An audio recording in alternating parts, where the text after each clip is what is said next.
Good afternoon. This is Pamela, and you are listening to Watchmen on the Pod. I'm going to continue, and I'm prayerfully hoping to finish the book Billy Graham and His Friends, Hidden Agenda by Dr. Cathy Burns. I'm going to do it in segments, but I'm going to try to finish this book actually today, and then I can move forward and go to the next book, finish that book. And I think the next book that I want to finish will be The Unbreakable Covenant of Marriage by Raymond Mahan, because these things are very important. But with me being sick and just, being tired and exhausted, I have been taking too long. Forgive me. Please forgive me, brothers and sisters, because I don't want you to be left, hanging and wondering. And, that's just not fair or right. So, anyway, without further ado, let's get started. This is chapter 6, and it's going to be part 2. From the Freedom Limited by UN. Even the Universal Declaration of Human Rights admits that a common understanding of these rights and freedoms is of the greatest importance for the full realization of this pledge. Article 28 reads, quote, "Everyone is entitled to a social and international order in which the rights and freedoms set forth in this declaration can be fully realized," unquote. Article 29 adds, quote, "In the exercise of his rights and freedoms, everyone shall be subject only to such limitations as are determined by law, solely for the purpose of securing due recognition and respect for the rights and freedoms of others, and of meeting the just requirements of morality, public order, and general welfare in a democratic society," unquote.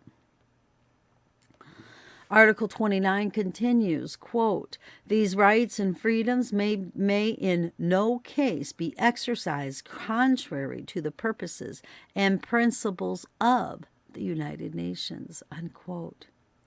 Oh, so even though we are supposedly granted freedom of worship and religion, we cannot have any independence, freedom, or liberty that is contrary to the purposes and principles of the United Nations. Now, you can see why the New Agers, occultists, atheists, etc. can all promote this document. They believe in a freedom of religion that is in agreement with the United Nations. I can understand why these people would support this declaration, but why would Billy Graham? Maitreya, I think that's his name, a false Christ, states, quote, "The UN is the major hope of the world. In its interrelationships, we can see democracy writ large, the symbol for that expression of God's will that men call goodwill. With the advent of the Christ, who is called Maitreya, this goodwill will bring all men in all nations into correct relationship and create the necessary circumstances for the expression of the synthesis, which will be the outstanding keynote of the coming civilization. In this vast enterprise, the UN will play a major role. Humanist Manifesto 2000 is, let's see, I think I just skipped, I didn't mean to. Yeah, the Humanist Manifesto 2000 is subtitled, quote, "A Call for a New Planetary Humanism," unquote. This document states, quote, "We should be tolerant of cultural diversity, except where those cultures are themselves intolerant or repressive. It is time to rise above narrow tribalism to find common ground," unquote. Remember, a true Bible-believing Christian is considered to be intolerant. The same year as Graham's Disarmament Conference, the, quote, "WCC Central Committee called for total nuclear disarmament," unquote. A book written that same year, 1982, was entitled "The Idea of Disarmament." In its call to action, the signers pledged, quote, "to support the role of the UN in disarmament negotiations and such international forums as the Special Session on Disarmament and other initiatives in this field,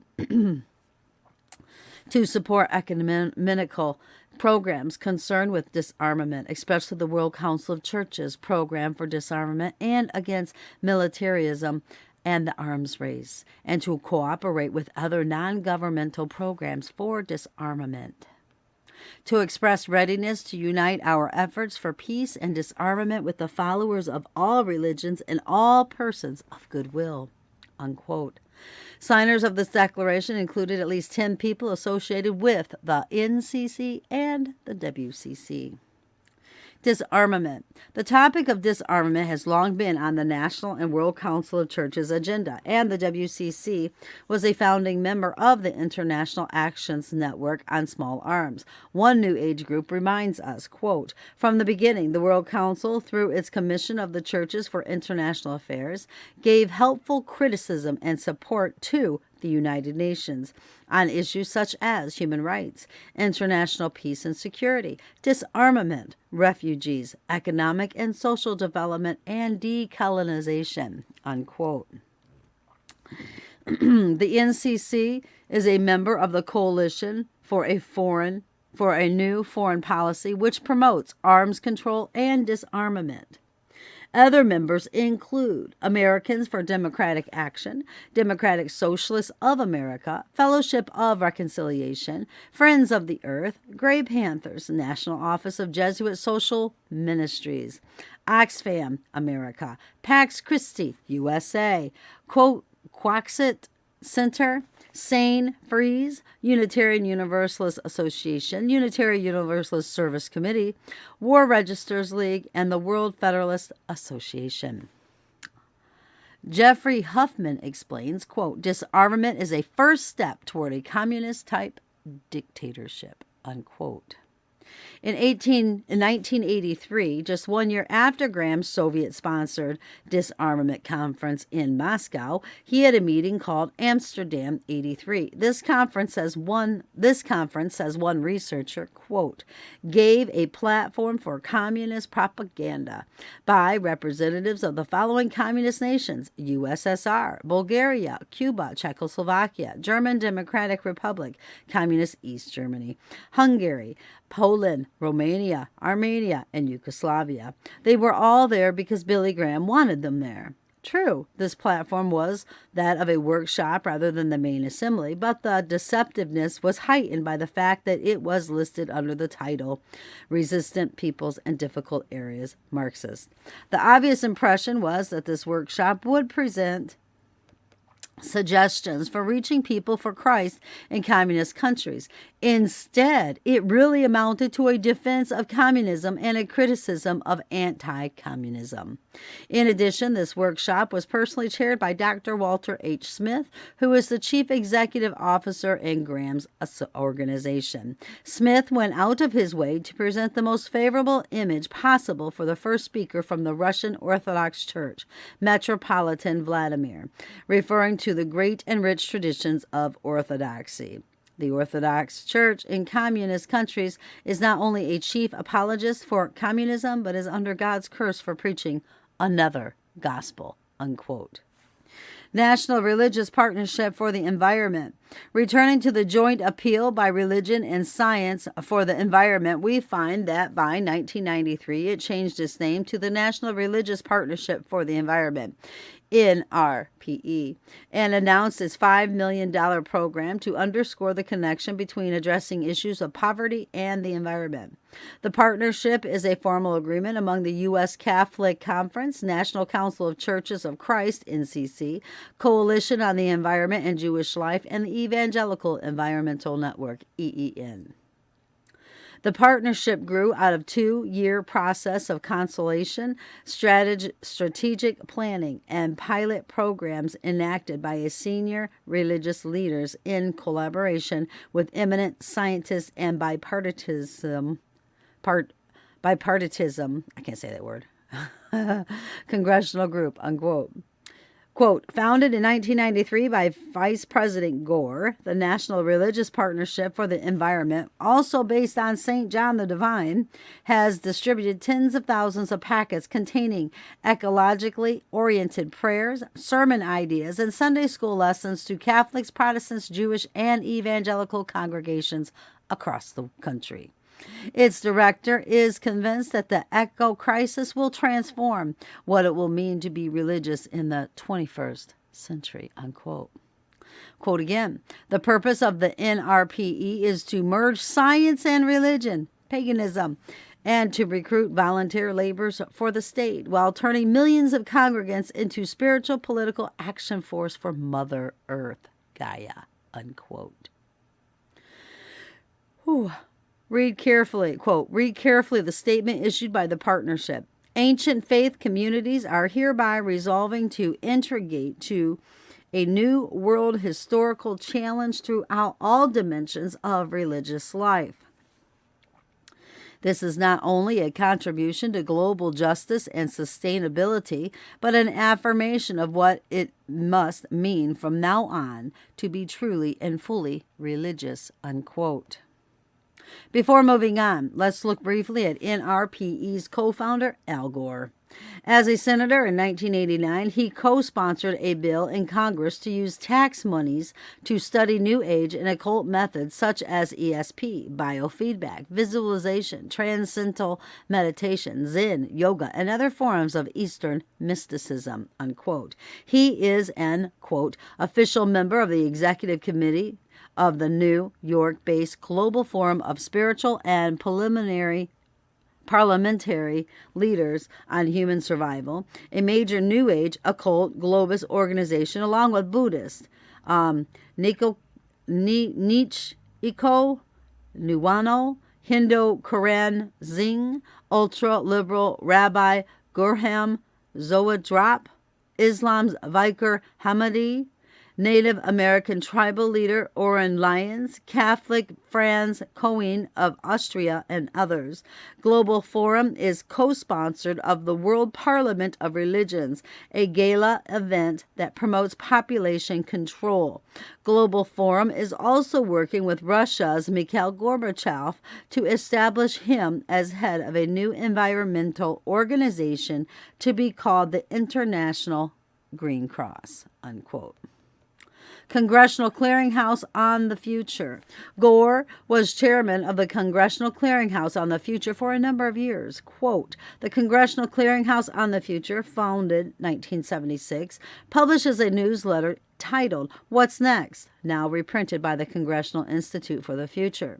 The Congressional Clearinghouse has invited many New Age networkers for discussion, providing a forum for members of Congress. During the years when Albert Gore Jr.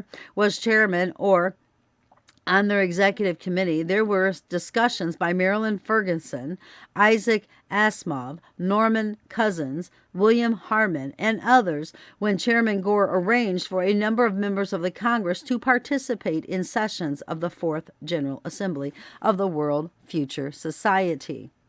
He welcomed attendees at the assembly and moderated a session which included Barbara Marx Hubbard and Willis Harman speaking on transformation, governance, and networking. Among other speakers at the assembly were Donella Meadows, co-author of The Limits to Growth and Groping in the Dark, the First Decade of Global Modeling; Ferrito Capra, author of The Turning Point and the Tao of Physics; Lester Brown, author of Building a Substantial Society and president of World Watch Institute;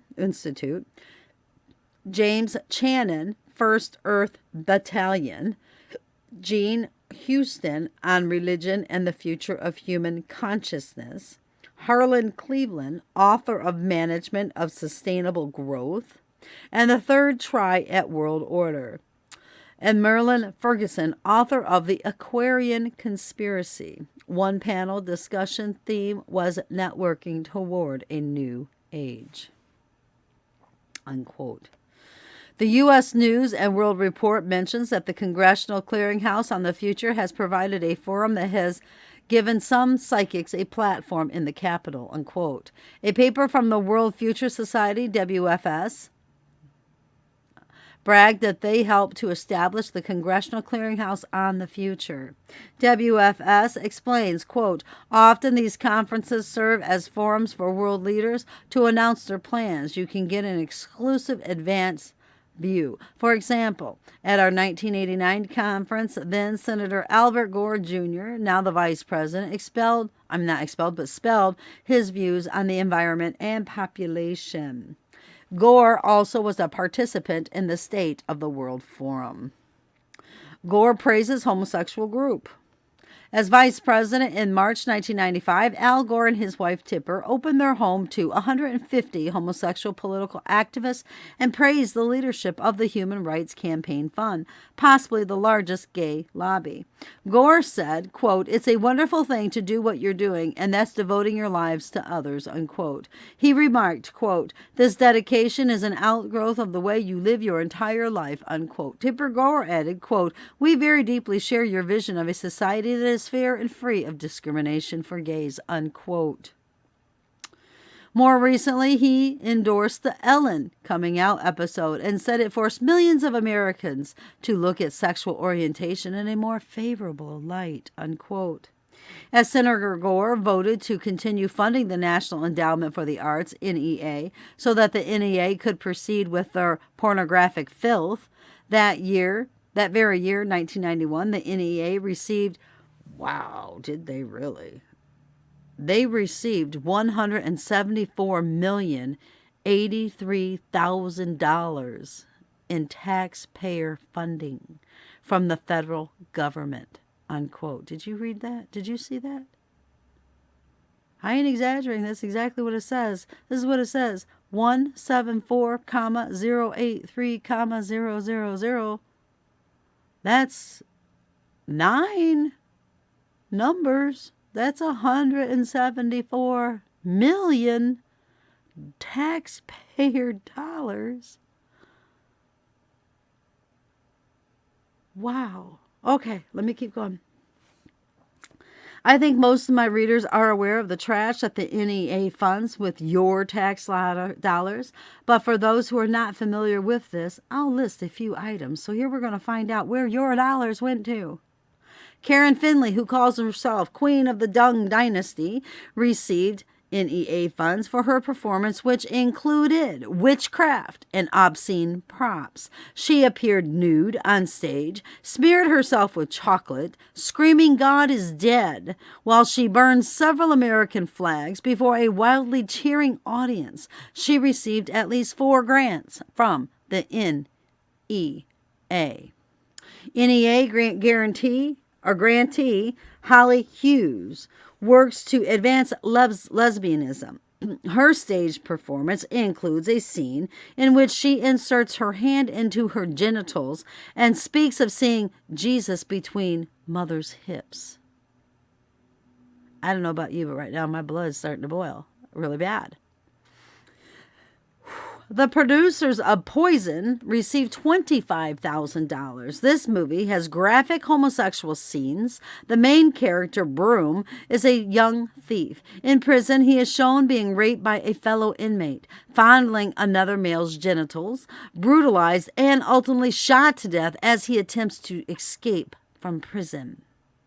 In a newsletter from the Wise Woman Center, whose head is a witch, we discover that a sacred sex workshop for women only, with the Red Witches, Annie Sprinkle and Jwala, who are also lesbians, was to be held in 1990. The workshop would draw upon tantric, Taoist, and Native American teachings, and will introduce you to fire-breathe orgasms, the sensuous intoxication of living in nature, group rebirthing, the wave, and the mystery of sacred slut. We'll climax with an ecstatic tantric ritual. Sprinkle said, quote, "Sex is my spiritual discipline, expertise, politics, favorite subject matter, source of my income, foremost controversial subject, and the key to my health and happiness. I live as if I were making love every moment," unquote. She had starred in more than 150 X-rated movies, yet the NEA gave Sprinkle a grant. In fact, in 1990, she was featured in an exposition called Annie Sprinkle, Post-Porn Modernist, in which she invited the audience to inspect her vagina and cervix with the aid of a flashlight. In that exposition, she said, "I usually get paid a lot of money for this, but tonight it's government funded." Wow.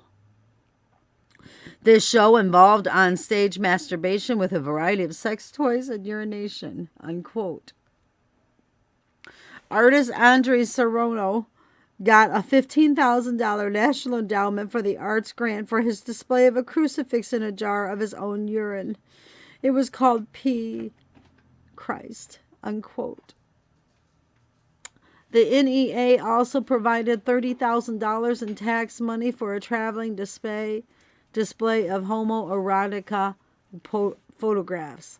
The unbelievable display included a picture of one man urinating into another man's mouth.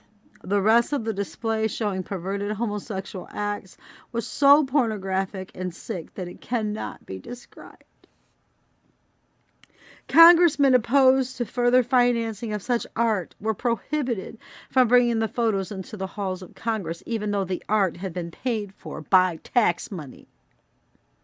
The NEA gave $70,000 seasonal support grant to Artist Space to put on a show called Degenerate with a capital D, which included Alchemy Cabinet by Sean Ekman, featuring the remains of the artist's own aborted baby. God help us, Jesus. NEA gave a $20,000 writing fellowship to Minnie Bruce Pratt, who stated in the Washington Blade, a homosexual newspaper, that the material I sent to the NEA was explicitly lesbian, and it was homoerotic. That's the material they read, and they decided to give me the award after they read it, unquote. I don't even know how much more I could read of this. I'm sorry. God help us. Forgive us. The NEA gave $15,000 to the university galleries where Tongues of Flame was shown. This picture shows Christ as a drug addict in the process of injecting drugs into his arm via a syringe. The tightly wound cord around his upper arm is used by addicts to raise veins in order to make injection easier, unquote. Joel Peter Whitkin received $20,000 from the NEA.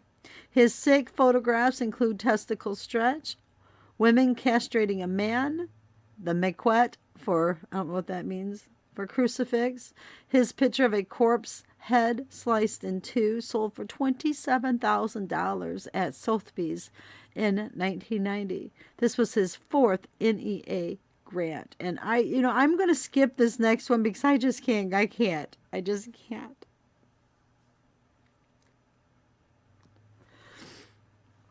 Corpus Christi was an off-Broadway play about a homosexual Jesus character, Joshua, who has sexual relations with characters resembling the 12 apostles or disciples, most especially Judas. They received $125,000 in government grants for the National Endowment for the Arts. The list could go on, but these are just a few of the grants given rights before and right after Al Gore voted to continuing using our tax money to fund these perversions. Gore, as already mentioned, is a big supporter of the environment and also a major force behind Earth Day 1990. He wrote Earth in the Balance, which promotes a false theory of evolution. This book also sanctions all kinds of pagan earth and goddess worship. In fact, Samantha Smith writes, quote, "By now, many people also know that Al Gore is a member of the Watermelon Gang, green on the outside and red in the center. Even worse, in his book, Earth in the Balance, we find Mr. Gore promoting a return to goddess-worshipping pagan religions as a means to both personal and planetary salvation, all the while claiming to be Southern Baptist," unquote. Gore admits, quote, "My treatment of spirituality and the environment is based in part on a series of dialogues that I have organized along with Dean James Morton of the Cathedral of St.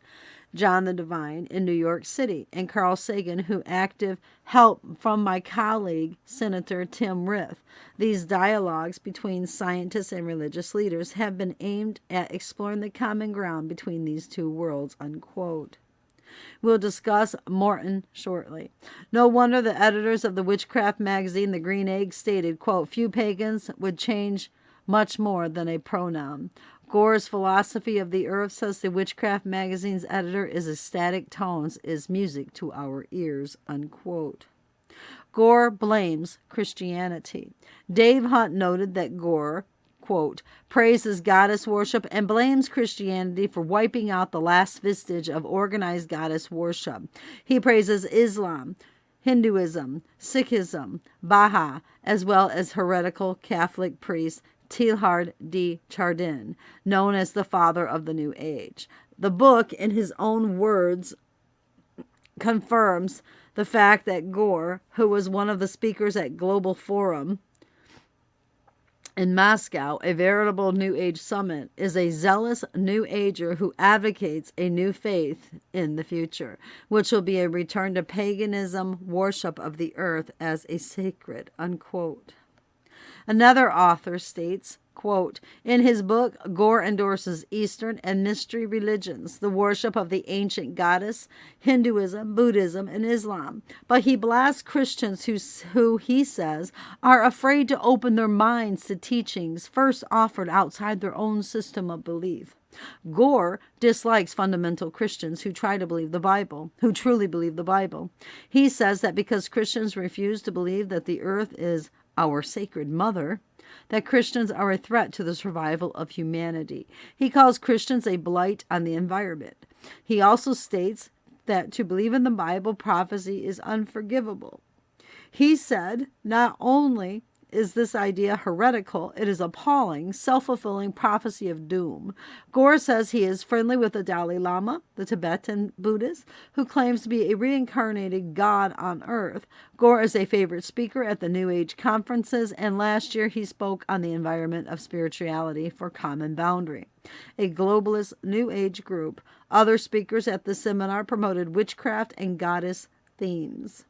Gore also said that the patriarchal system of Christianity was responsible for the dysfunctional families. According to Gore, the environmental problem is a spiritual problem. He also believes that nature in its fullest is God. In his sermon at St. John the Divine Cathedral, he declared that God is not separate from the earth, unquote. Graham and the environment.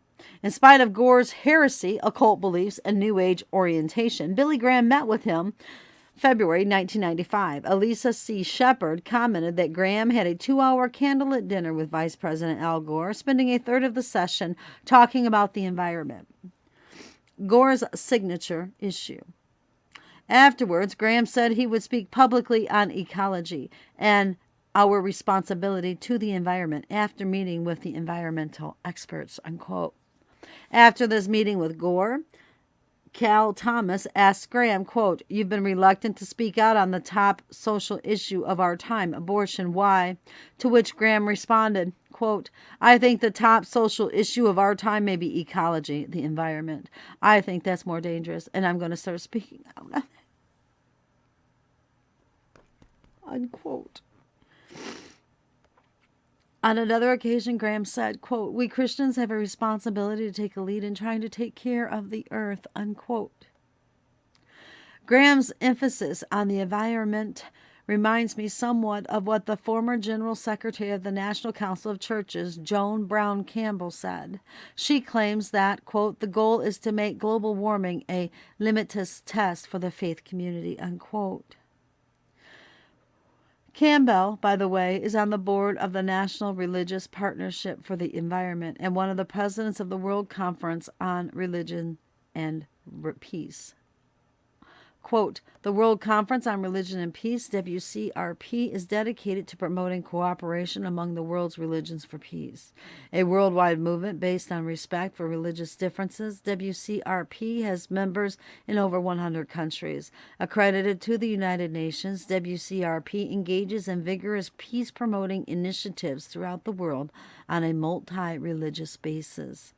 Leaders and believers of the following religions regularly participate in WCRP: Bahaism, Buddhism, Christianity, Confucianism, Hinduism, Taoism, traditionalism, and of the indigenous cultures of Africa, the Americas, Australia, Oceania, and Zoroastrianism.